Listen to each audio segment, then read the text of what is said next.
Assalamu alaikum students, welcome to the channel online learning.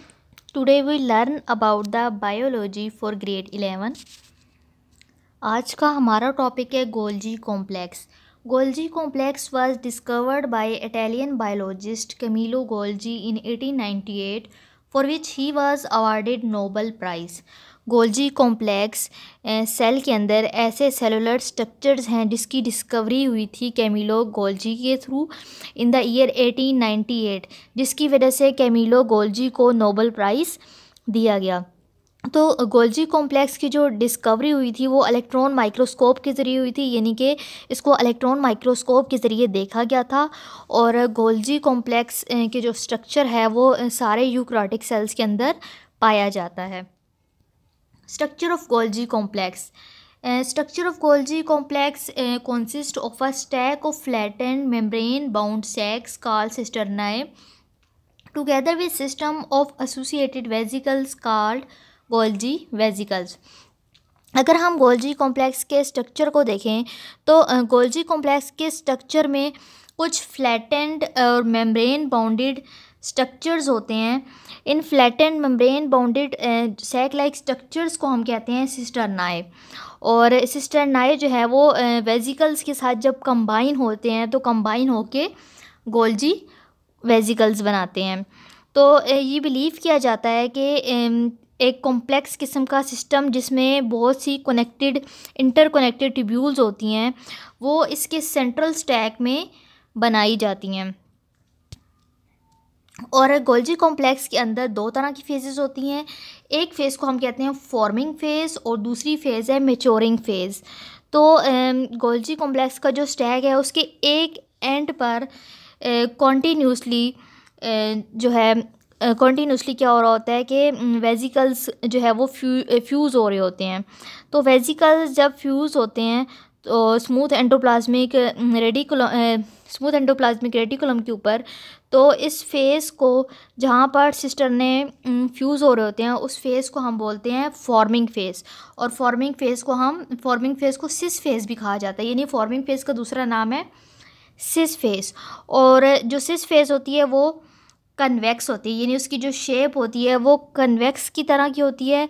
लेकिन अगर हम इसके इनर एंड की बात करें, यानी अंदर से बात करें, तो उसके जो इनर वाला जो एंड है वो कनकेव की तरह का होता है. और इसको हम मैच्योरिंग फेज़ कहते हैं और ट्रांस फेज़ भी कहते हैं, यानी मैच्योरिंग फेज़ का दूसरा नाम है ट्रांस फेज़. तो ट्रांस फेज़ में क्या होता है, ट्रांस फेज़ में जितने भी सिस्टरनाए होते हैं वो ब्रेक हो जाते हैं, टूट जाते हैं और ब्रेक होके वो दोबारा से वेजिकल्स में कन्वर्ट हो जाते हैं. Functions of Golgi complex.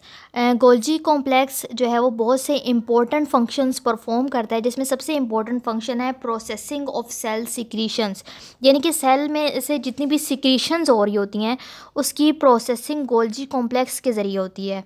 यही रीज़न है कि गोल्जी कॉम्प्लेक्स उन ऑर्गेनेलीज़ के अंदर ज़्यादा पाया जाता है जिन ऑर्गेनेलीज़ में सेल्स की सिक्रीशन होती है. तो ऐसे सेल्स को हम सिक्रीटरी सेल्स भी कहते हैं और ग्लैंडुलर सेल्स भी कहते हैं. इसका मतलब ये है कि सिक्रीटरी सेल्स और ग्लैंडुलर सेल्स जिसमें से सिक्रीशंस होती हैं उसके अंदर गोल्जी कॉम्प्लेक्स पाया जाता है. और बहुत से केसेस में ऐसा होता है कि जो सेल की सिक्रीशंस होती हैं उसमें प्रोटीन्स होती हैं. तो गोल्जी कॉम्प्लेक्स क्या करता है, इन प्रोटीन्स को रफ एंडोप्लाज्मिक रेटिकुलम से कलेक्ट करता है स्मूथ एंडोप्लाज्मिक रेटिकुलम के ज़रिए, और फिर इन प्रोटीन्स को मॉडिफाई करता है ताकि मॉडिफाई होने के बाद ये प्रोटीन्स किसी ख़ास किस्म का स्पेसिफिक किस्म का फंक्शन परफॉर्म कर सके. और उसके बाद इन प्रोटीन्स की एक्सपोर्ट हो जाती है. और ये जो प्रोटीन्स हैं इनकी एक्सपोर्ट होती है मॉडिफाइड फार्म में, यानी कि ये प्रोटीन्स जो है वो कन्वर्ट हो जाती है मॉडिफाइड प्रोडक्ट्स में वेजिकल्स की फार्म में. इसी तरह से गोल्जी कॉम्प्लेक्स का जो सेकंड फंक्शन है वो है ओरिजिनेट ऑर्गेनेलीज़, यानी गोल्जी कॉम्प्लेक्स से बहुत सी ऑर्गेनेलीज़ बनती हैं. For example lysosomes, peroxisomes, glyoxysomes. तो ये जितने भी ऑर्गेनेलीज़ हैं ये गोल्जी कॉम्प्लेक्स से बनती हैं. इसी तरह से गोल्जी कॉम्प्लेक्स का थर्ड फंक्शन है कंजुगेटेड मॉलिक्यूल्स. इसका मतलब ये है कि गोल्जी कॉम्प्लेक्स में कंजुगेटेड मॉलिक्यूल्स की फॉर्मेशन होती है. कंजुगेटेड मॉलिक्यूल्स वो मॉलिक्यूल्स होते हैं जिसमें दो तरह के मॉलिक्यूल्स आपस में मिले हुए होते हैं। दो मॉलिक्यूल्स आपस में मिल के कंजुगेटेड मॉलिक्यूल्स बनाते हैं, जिसमें एग्जांपल है ग्लाइकोप्रोटीन की, लिपोप्रोटीन की। लिपोप्रोटीन में लिपिड्स और प्रोटीन, जो दो तरह की चीज़ें आपस में मिल के लिपोप्रोटीन बना रही हैं। तो ये जो कंजुगेटेड मॉलिक्यूल्स की जो फॉर्मेशन होती है वो गोल्जी कॉम्प्लेक्स में होती है। इसी तरह से गोल्जी कॉम्प्लेक्स का लास्ट फंक्शन है वो वेसिकल्स का है। इसका मतलब ये है कि गोल्जी कॉम्प्लेक्स में जब सेल की डिवीजन हो रही होती है तो गोल्जी कॉम्प्लेक्स से बहुत से वेसिकल्स बनाए जाते हैं। ये जो वेसिकल्स होते हैं इनके अंदर सेल वाल सिंथेसाइजिंग मटेरियल होता है, यानी ऐसा मटेरियल होता है जिसके ज़रिए सेल वाल बनाई जाती है।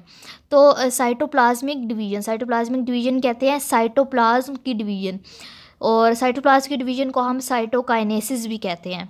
तो जब साइटोप्लाज्म की डिवीजन होती है तो ये जो गोल्जी वेसिकल्स होते हैं, ये गोल्जी वेसिकल्स क्या करते हैं, वो सेल के इक्वेटर पे चले जाते हैं और वहाँ पे जाके आपस में फ्यूज़ करते हैं और एक नया स्ट्रक्चर बनाते हैं जिसको हम कहते हैं फ्रेगमोप्लास्ट।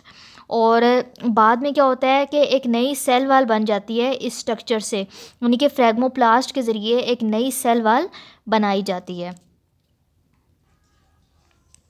सेकेंड सेल ऑर्गेनेली जिसके बारे में आज हम पढ़ेंगे वो है lysosomes. What is lysosomes? Lyso means splitting and soma means body. It means lysosomes means splitting of body. Lysosomes are single membranous spherical sacs. Lysosomes single membranous यानी कि ऐसे स्ट्रक्चर्स होते हैं जिनमें मेम्ब्रेन पाई जाती है और इनका जो स्ट्रक्चर होता है वो स्फेरिकल होता है, यानी इनकी गोल शेप होती है, सैक लाइक इनका स्ट्रक्चर होता है। लाइजोसोम्स के अंदर डाइजेस्टिव और हाइड्रोलिटिक एंजाइम्स होते हैं, और ये जो एंजाइम्स होते हैं इनकी मैन्युफैक्चरिंग होती है रफ़ एंडोप्लाज्मिक रेटिकुलम के ज़रिए, यानी कि यहाँ ये रफ़ एंडोप्लाज्मिक रेटिकुलम है, यहाँ पर लाइजोसोम्स के एंजाइम्स बनाए जाते हैं। और जब ये एंजाइम्स जो हैं उसके बाद रफ़ एंडोप्लाज्मिक रेटिकुलम में जब बन जाते हैं उसके बाद ये जो एंजाइम्स है ट्रांसपोर्ट होके गोल्जी कॉम्प्लेक्स में आ जाते हैं। गोल्जी कॉम्प्लेक्स में ये आते हैं स्मूथ एंडोप्लाज्मिक रेटिकुलम के ज़रिए। तो गोल्जी कॉम्प्लेक्स में यहाँ पर इन एंजाइम्स की मॉडिफिकेशन होती है, और ये एंजाइम्स जब गोल्जी कॉम्प्लेक्स से रिलीज़ होते हैं तो ये वेसिकल्स की फॉर्म में रिलीज़ होते हैं। जैसे कि आपको इधर पिक्चर से नज़र आ रहा है, ये जो गोल गोल जो शेप है ये वेसिकल्स की शेप है। तो वेसिकल्स की फॉर्म में ये गोल्जी कॉम्प्लेक्स से रिलीज़ होते हैं, और इन वेसिकल्स को हम कहते हैं लाइजोसोम्स। तो न्यूली फॉर्म जो लाइजोसोम्स है, जो मतलब कि ऐसे लाइजोसोम जो अभी अभी न्यू बने हैं और अभी इन्होंने अपना फंक्शन भी परफॉर्म नहीं किया, ऐसे लाइजोसोम्स को हम कहते हैं प्राइमरी लाइजोसोम्स। और प्राइमरी लाइजोसोम का जो साइज़ है वो वेरी करता है, यानी कि लाइजोसोम का जो साइज़ है वो 0.2 से लेके 0.5 माइक्रोमीटर डायमीटर तक हो सकता है। और प्लांट सेल्स में क्योंकि दरमियान में एक लार्ज सेंट्रल वैक्यूल होता है, बिल्कुल दरमियान में पाया जाता है, तो प्लांट सेल्स में जो वैक्यूल होता है वो लाइजोसोम्स के तौर पे एक्ट कर रहा होता है। Functions of lysosomes. लाइजोसोम्स के अंदर तकरीबन 40 जो है वो डाइजेस्टिव एंजाइम्स पाए जाते हैं, और ये जो एंजाइम्स हैं इनके अंदर इतनी पावर है कि वो सेल के जो मेजर मैक्रो मॉलिक्यूल्स हैं वो उनकी ब्रेक डाउन कर सकते हैं। लाइजोसोम के अंदर जो कंटेंट होता है वो एसिडिक होता है, इसी वजह से वो सेल के मैक्रो मॉलिक्यूल्स की ब्रेक डाउन कर सकती हैं। तो लाइजोसोम के जो मेजर फंक्शंस हैं वो 3 तरह के हैं, that are intracellular digestion, autophagy and autolysis. Lysosome का जो सबसे पहला फंक्शन है वो है इंट्रासेलुलर डाइजेशन। इंट्रासेलुलर डाइजेशन में क्या होता है कि वो फूड जो कि सेल अपने अंदर इंजेस्ट करता है, यानी सेल जो है कोई भी फूड इन्वायरमेंट से लेता है, जैसे कि आप इस पिक्चर में देख सकते हैं कि ये इन्वायरमेंट से सेल जो है वो फूड ले रहा है। तो जब सेल इन्वायरमेंट से फूड ले लेता है तो उसको अपने अंदर एक वेसिकल में स्टोर कर लेता है। इस वेसिकल को हम कहते हैं फूड वैक्यूल, यानी कि फूड वैक्यूल के अंदर ये जो फूड जो इसने इन्वायरमेंट से ली है वो इस वेसिकल में फूड वैक्यूल में स्टोर हो गई है। तो जब लाइजोसोम, फिर उसके बाद क्या होता है कि लाइजोसोम जो है वो फूड वैक्यूल के साथ अटैच होता है। जैसे कि आप इस पिक्चर में देख सकते हैं कि यहाँ पे फूड वैक्यूल और लाइसोसोम दोनों आपस में अटैच हो गए हैं, फ्यूज़ हो गए हैं। तो जब लाइसोसोम फूड वैक्यूल के साथ फ्यूज़ हो जाएगा तो जो रिजल्टिंग जो स्ट्रक्चर बनेगा उस स्ट्रक्चर को हम कहते हैं सेकेंडरी लाइसोसोम। सेकेंडरी लाइसोसोम के अंदर क्या होता है, सेकेंडरी लाइसोसोम के अंदर फूड की डाइजेशन स्टार्ट हो जाती है। अब यहाँ पे स्ट्रक्चर में फूड की डाइजेशन हो रही है, ये फूड जो हमने यहाँ से ली थी इन्वायरमेंट से, अब उसकी सेकेंडरी लाइसोसोम के अंदर डाइजेशन हो रही है। तो जो डाइजेस्टेड प्रोडक्ट्स होती हैं, यानी कि वो प्रोडक्ट्स जो डाइजेशन से बनी हैं, वो इधर साइटोप्लाज्म में ही एब्जॉर्ब हो जाती हैं। और जो रिमेनिंग वेस्ट मटेरियल होता है, उस वेस्ट मटेरियल को एक वेसिकल के फॉर्म में, जिस वेसिकल को हम कहते हैं रेजिडुअल बॉडी या फिर हम उसको कॉन्ट्रैक्टाइल वैक्यूल भी कहते हैं। तो जो जितना भी वेस्ट मटेरियल होता है वो रेजिडुअल बॉडी या कॉन्ट्रैक्टाइल वैक्यूल के फॉर्म में आ जाता है। तो कुछ देर के बाद ये रेजिडुअल बॉडी या कॉन्ट्रैक्टाइल वैक्यूल क्या करती है, सेल मेम्ब्रेन के साथ यहाँ पे जाके फ्यूज़ करती है ताकि सेल मेम्ब्रेन के ज़रिए वो जितना भी वेस्ट मटेरियल है उसको बाहर निकाल सके। तो वेस्ट मटेरियल यहाँ से फिर जब ये सेल मेम्ब्रेन के साथ जाके अटैच होती है तो जितना भी वेस्ट मटेरियल है वो एक्सोसाइटोसिस के प्रोसेस के ज़रिए बाहर रिलीज़ हो जाता है। तो इस पूरे प्रोसेस को हम कहते हैं इंट्रासेलुलर डाइजेशन। लाइसोसोम्स का नेक्स्ट फंक्शन है ऑटोफेगी। ऑटोफेगी क्या है? Autophagy is the process by which unwanted structures within the cells are engulfed and digested within the lysosomes is called autophagy. Autophagy एक ऐसा प्रोसेस है जिस प्रोसेस के ज़रिए सेल के अंदर कोई अनवांटेड स्ट्रक्चर, यानी ऐसे स्ट्रक्चर जिनकी हमें ज़रूरत नहीं होती, उन स्ट्रक्चर्स को लाइसोसोम क्या करते हैं, अपने अंदर इनगल्फ कर लेता है, उनको खा लेता है और इनको डाइजेस्ट कर देता है। तो इस प्रोसेस को हम कहते हैं ऑटोफेगी। और ऑटोफेगी का जो प्रोसेस है वो एक सेल्फ ईटिंग प्रोसेस है। ये लाइसोसोम्स जो है वो क्या करता है कि लाइसोसोम सेल की जो ऑर्गेनेलीज होती हैं उनको लेना शुरू कर देता है और उनको डाइजेस्ट करने लग जाता है। तो ऐसे लाइसोसोम्स जो कि ऑटोफेगी का प्रोसेस करते हैं उन लाइसोसोम्स को हम कहते हैं ऑटोफेगोसोम्स। जैसे कि आप इस पिक्चर में देख सकते हैं कि ये हमारे पास एक लाइसोसोम है, इसने ब्लू कलर का जो सेलुलर स्ट्रक्चर है उसको अपने अंदर इनगल्फ कर लिया है। यहाँ पे वो उसको इनगल्फ कर रहा है। इनगल्फ करने के बाद ये स्ट्रक्चर लाइसोसोम के अंदर आ गया है और लाइसोसोम क्या करेगा, इसको डाइजेस्ट कर देगा। तो इस प्रोसेस को हम कहते हैं ऑटोफेगी। तो ये जो ऑटोफेगी का जो प्रोसेस है वो स्टारवेशन पीरियड में भी हो सकता है, यानी कि लाइसोसोम को भूख लगी है, उसको कुछ और खाने को नहीं मिल रहा, तो वो एनर्जी हासिल करने के लिए भी ऑटोफेगी का प्रोसेस करेगा। और ना सिर्फ एनर्जी हासिल करने के लिए बल्कि एक उसकी नॉर्मल रूटीन में भी वो ऐसा कर सकता है। नॉर्मल रूटीन में क्यों करेगा? नॉर्मल रूटीन में वो तब करेगा कि जब सेल के अंदर ऑर्गेनेलीज ज़्यादा हो गई हैं, उन ऑर्गेनेलीज के नंबर को अब कम करना है, उनके नंबर को कंट्रोल करना है, तो तब भी जो है लाइसोसोम ऑटोफेगी का प्रोसेस करेगा। इसमें एग्जांपल है कि जब हम बहुत ज़्यादा हैवी मस्कुलर एक्सरसाइज करते हैं तो हमारी बॉडी के अंदर माइटोकॉन्ड्रिया का जो नंबर है, हमारे मसल्स के अंदर माइटोकॉन्ड्रिया का जो नंबर है वो ज़्यादा हो जाता है। लेकिन कुछ टाइम के बाद जब हम एक्सरसाइज छोड़ देते हैं तो माइटोकॉन्ड्रिया का नंबर दोबारा से हमारी बॉडी में कम हो जाता है, यानी माइटोकॉन्ड्रिया दोबारा से कम हो जाते हैं। तो माइटोकॉन्ड्रिया जो दोबारा से कम हो रहे हैं वो ऑटोफेगी के प्रोसेस के ज़रिए हो रहे हैं। यानी कि लाइसोसोम ने क्या किया है, लाइसोसोम ने इन माइटोकॉन्ड्रिया को अपने अंदर इनगल्फ कर लिया है और इस तरह से माइटोकॉन्ड्रिया का जो नंबर है वो डिक्रीज़ हो जाता है।